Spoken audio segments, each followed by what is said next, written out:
how did y'all miss us? Because we sure missed you. Look, watch, like, and subscribe to our channel at Sister Sis 1988, as well as follow us on all our social media platforms at Sister Sis 1988. We have a wonderful guest coming to our show today. She is the owner of I Am Her. She is the owner and founder of I Am Her. I'm going to turn it over to her, let her introduce herself, and we're going to get this thing rolling. Hello, I am Ashley Spriggs, the founder and owner of I Am Her, girls empowerment brand, where our mission is to provide a safe haven for girls to be heard and understood. I know, thank you for being. So we're just gonna jump right on in. So y'all, you kind of already said who is Ashley Spriggs. So where did the love for mentorship come from? To be honest, like, I've always worked with kids even when I was a kid. It sounds crazy, but I started off in church. I actually started our children's ministry at the age of 15. So I just always enjoyed like motivating children, even as a child, and just encouraging them. And I guess the reason why is probably because like I'm a daddy's girl. So my daddy has always encouraged me and boosted me up and everything like that. And so it's just always been instilled in me to do the same. I mean, that's what we're here for, is to encourage each other and work with each other. So that's where I think the love came from.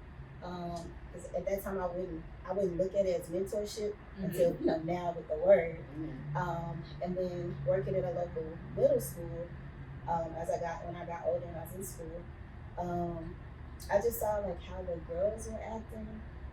There was a high rate of girl fights, bullying. The rate of bullying was high, and it was just amongst the girls. And I mean, you would assume it would be boys, but it was just weird to me that coming from where I came from and like how I was raised, like to see young ladies acting like that. I was raised by my grandparents, so old school.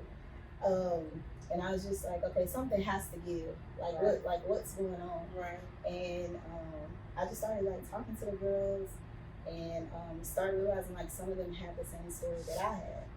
And I was like, oh, okay. And it started off like 2 or 3 girls would come before school and sit with me. Then it was like 10, then it was like 20, then it was like 30, like literally. And this is before school, like 7:30 in the morning. Yes, right. And I was just like, okay, I got something here. And someone that worked with me at that time was like, hey, you got something here. Yes. So I was like, okay, well, let's do it. And I just fell in love with working with youth, and also just creating different programs for them to get involved in. So yeah, I never really How did that make you feel to see it grow like that? To be honest, I'm just not seeing it. Like, I've always done it just because I love to do it. Now that I've created a business out of it or with it, and I look back, like I've been doing this for 11 years now. So to look back and actually like hear the stories, actually like have people say like, hey, y'all are doing a great job. This is like good. And I'm looking like, oh snap, like we're doing surveys and everything and looking at the numbers and actually seeing the growth, because numbers don't lie. Actually seeing the growth, it's like, wow, like I am doing this. And the crazy thing, I think another reason why, like I said, like I'm like, I don't really pay attention to it, is because to be honest, it's not me. Like if you were to ask me like, well, how did you do this? What steps did you take? I don't know. Like it was God just put it in me, and I just did it. Like I can't, like I can't tell you how to start your own nonprofit. I can't tell you how to do this and do that, because I honestly don't know. I just do what God asked me to do and have faith in it and just do it. And you were that woman that so many girls was needing in their life at that time, so you really made a difference. I'm sure for them. Do you still talk to some of those ladies? Yes, my oldest one, I'm gonna tell my age. So the oldest young lady that I talked to is 25. She just turned 25. Okay. Yes, and she's been with me since 6th grade. Okay. So yeah. So how do you support and set examples for the younger generation? My dad has always used this quote that said, "It's just right to do right." it's just good to do good. Uh-huh. And I live by that. Okay. So I try my best to do right. I'm not perfect. And do good by others, by myself. And then also just being transparent. Like in our mission statement, it does say like we provide a safe haven for us to be heard and understood. So I feel like as women, sometimes we forget that we were 12, 13, and 14. So when a young lady comes and says, "Oh, I'm in love, I love them," and we really need to be like, "Girl, go on, like that's puppy love," right? And not understanding that they really mean what they're saying. Right. I love Lil Bow Wow. I love Chris Brown. I knew I was gonna marry Lil Bow Wow. That didn't happen. But I knew that was I feel like I was in love with him. Right. Or whatever. We were gonna meet and sail off into the sunset. I'm thankful for my husband that I have now. But so, when they do come and they're saying I'm in love or I feel this way, and at that time we're thinking like, we're too young for this. Right. Just sitting down with them and explaining, like understanding, okay, well, why do you feel like you're in love? What feelings do you have? What do they do for you? Right. What like what's going on? And then have them come up with the answer. So instead of saying you're not in love, let them say, Right. oh well, no, maybe that's not love. Maybe I like them a lot. And I'm like, yeah, see, Right. we just like them, girl. You good. So things like that. So. And I feel like that's why a lot of young girls shut down too. They're being told, like, don't feel that way. You shouldn't be too young to feel that way. So they like, I'm not gonna talk at all. I'm not gonna tell you about it at all. I'm still gonna like them, but I'm not gonna tell you that. I got a funny story. So 16, y'all, it's etched in my memory because it was so embarrassing. So at 16, I was on the phone. This is landline time. Yes. So I was on the phone. I was getting out the phone, my little boo, and he was like, I love you. And I was like, I love you too. Well, Daddy had picked up the phone at that time. And he was like, what? Get off this phone. So I hung up the phone. He's like, you don't love nobody. What you talking about you love somebody? You don't love nobody. I'm like, I don't love it. I don't know. So like, things like that, and I love my dad for that because of course that wasn't like real love. Like, I look at it. Right. But like for a long time, like I didn't say I love you to nobody. My daddy said I don't love nobody. I'm not doing that. So I miss them days of the double lines in the house and they pick up their phone. What? You gotta hustle hard to see if you hear something, you hear that clip, Hello. We done got busted plenty a couple of times with that. that double line and said something we should have been saying. I'm the one that's always saying somebody ain't got no business. And I'm always co-signing what you said. Them late night calls, you be like, let the phone ring twice and hang up. I'ma know it's you. Right? Like, okay. That was really days. It was. So did you have support and role models when you were growing up? Yes. I come from a family of leaders and educators. Okay. So I've always had that support. Like I said, I was raised by my grandparents. So real old school. Grew up in church. And then I was a daycare kid. Okay. So I remember Miss Karen. Still talk to her this day. From daycare? From daycare. You remember I was in. I could have closed down the daycare as long as I was in daycare. I stayed all the way to that. Not close it down. Yeah, I could have. They could have hired me by the time I got out of daycare. But yes, I was fortunate enough and blessed enough to just always be surrounded by positive people and positive role models, men and women. So like I said, I am a daddy's girl and I'm an auntie's baby. And so my aunt also encouraged me just to be a strong woman, just to be a strong. Like I saw like some of the struggles that she went through, and how she just mastered it and conquered it. And I was like, and she's so beautiful to me. So I'm like, oh, I want to be like my auntie. So growing up, she was one of the women that I looked up to, and I'm always gonna shout out my daddy. So, and my daddy. Okay.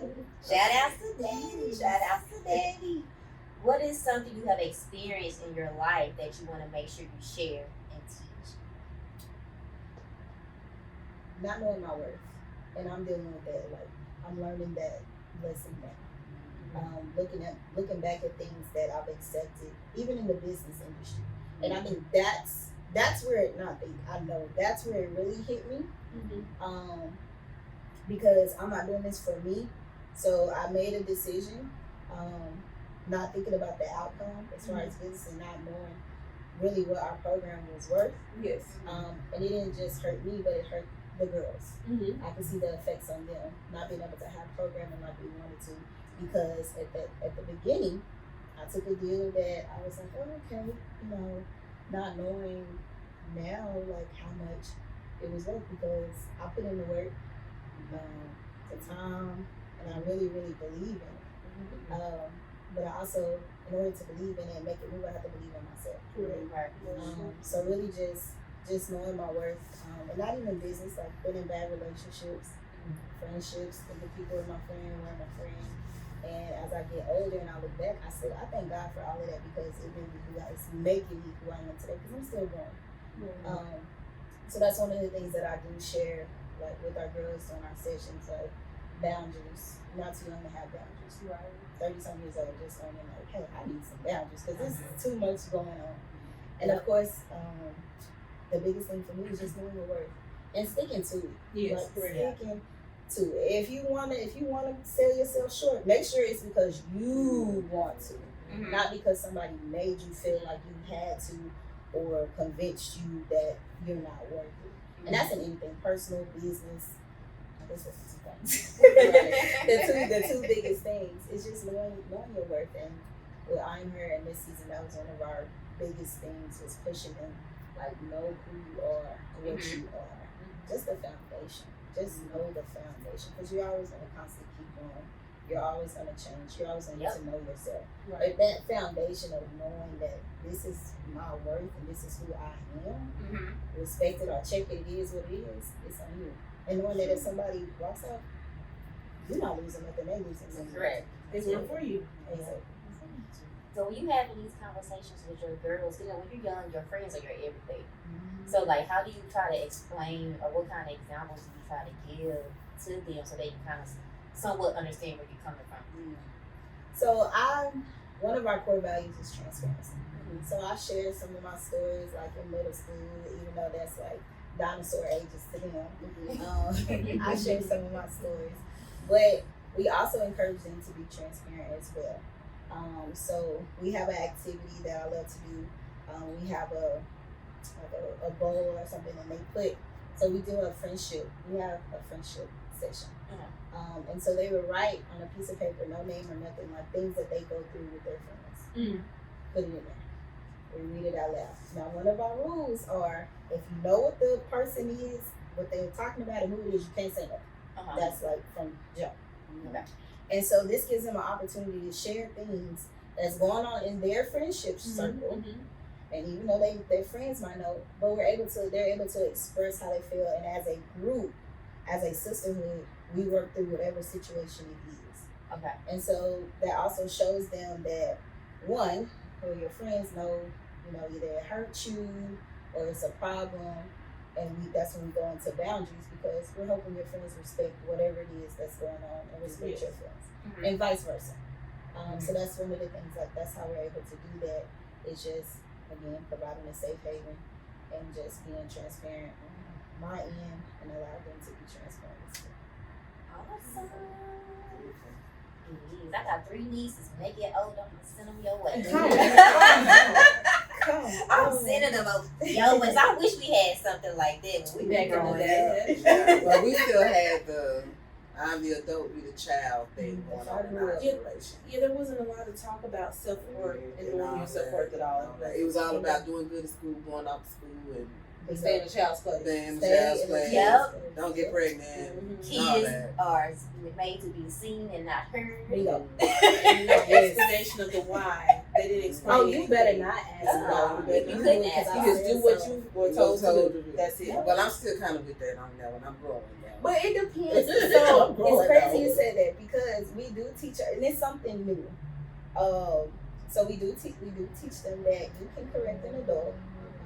You can ask why, because it's not what you say, it's how you say it. Yes. Because I think growing up, because I grew up in the same generation, you don't ask why. Right. Well, you can look at how it hinders us in life. Because now, like in the business industry, and I'll just speak for myself.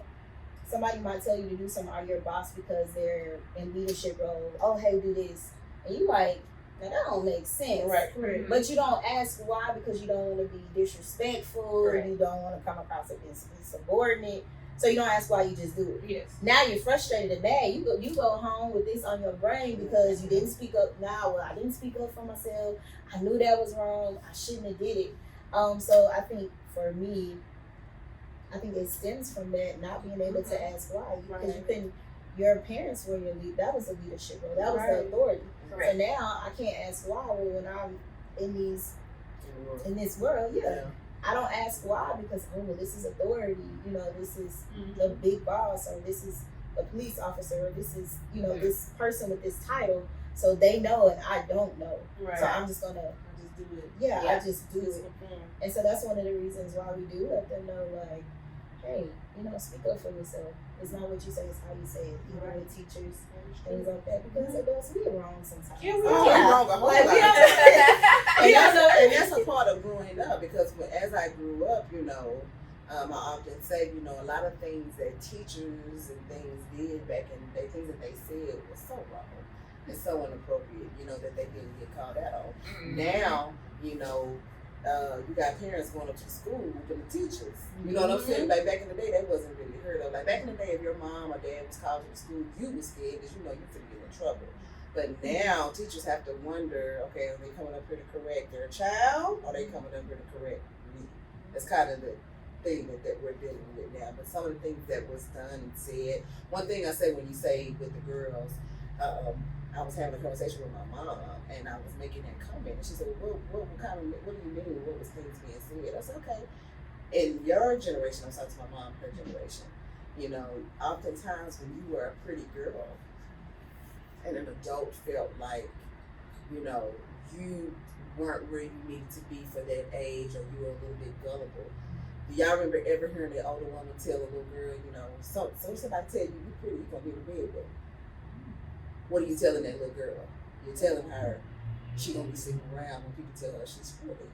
See what I'm saying? Things like that, And you're not don't you say nothing towards them, like you're saying, being respectful or whatever the case may be. Now a little girl might come back and say something. Step right back at you. Right. But I think that is one of the ugliest things to have said to a little girl at that time, and I heard it often at the store. Sometimes at the church, sometimes they're trying to correct them and let them know you're a little bit too gullible, you're a little bit too friendly, you need to toughen up, and I would say just say that, don't say what you said. You see what I'm saying? Yeah. Well, until next time, there is strength in sisterhood and support in sisterhood. Bye.